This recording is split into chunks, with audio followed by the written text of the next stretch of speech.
ನಮಸ್ಕಾರ. ಜಿನಿ ನ್ಯೂಸ್ ವೀಕ್ಷಕರಿಗೆ ಸ್ವಾಗತ. 2 ಲಕ್ಷದಿಂದ 3 ಲಕ್ಷ ಜನ ಸೇರಿದ್ದು ಅನಿರೀಕ್ಷಿತ. ಇಂತಹ ದುರಂತ ನಿರೀಕ್ಷಿಸಿರಲಿಲ್ಲ ಎಂದು ಮುಖ್ಯಮಂತ್ರಿ ಸಿದ್ದರಾಮಯ್ಯ ತಿಳಿಸಿದ್ದಾರೆ. ಕ್ರೀಡಾಂಗಣದ ಬಳಿ ಜನ ಕಿಕ್ಕಿರಿದು ಸೇರಿದ್ದರಿಂದ ನೂಕುನುಗ್ಗಲು ಉಂಟಾಗಿ ಈ ಅವಘಡ ಸಂಭವಿಸಿದೆ. ದುರಂತ ನಡೆಯಬಾರದಿತ್ತು, ನಡೆದು ಹೋಗಿದೆ. ದುರಂತದ ನೋವು ಗೆಲುವಿನ ಸಂಭ್ರಮವನ್ನು ಅಳಿಸಿ ಹಾಕಿದೆ. ಆದರೆ ಈ ವಿಷಯದಲ್ಲಿ ರಾಜಕೀಯ ಮಾಡುವುದು ಸರಿಯಲ್ಲ ಎಂದು ಮುಖ್ಯಮಂತ್ರಿಗಳು ತಿಳಿಸಿದ್ದಾರೆ.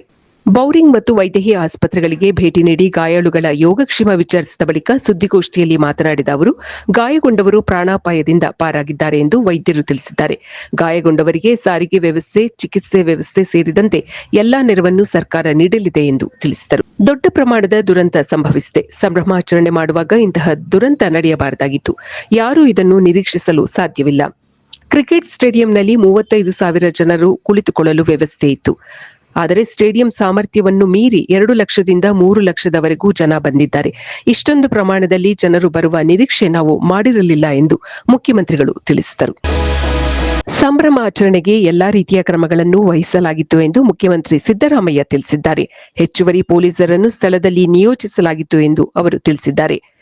ಈ ರೀತಿಯ ಘಟನೆಗಳು ಬೇಕಾದಷ್ಟು ಕಡೆ ನಡೆದಿದೆ ಎಂದು ಹೇಳಿ ನಮ್ಮನ್ನು ನಾವು ಡಿಫೆಂಡ್ ಮಾಡಿಕೊಳ್ಳುತ್ತಿಲ್ಲ ಎಂದು ಮುಖ್ಯಮಂತ್ರಿ ಸಿದ್ದರಾಮಯ್ಯ ತಿಳಿಸಿದ್ದಾರೆ.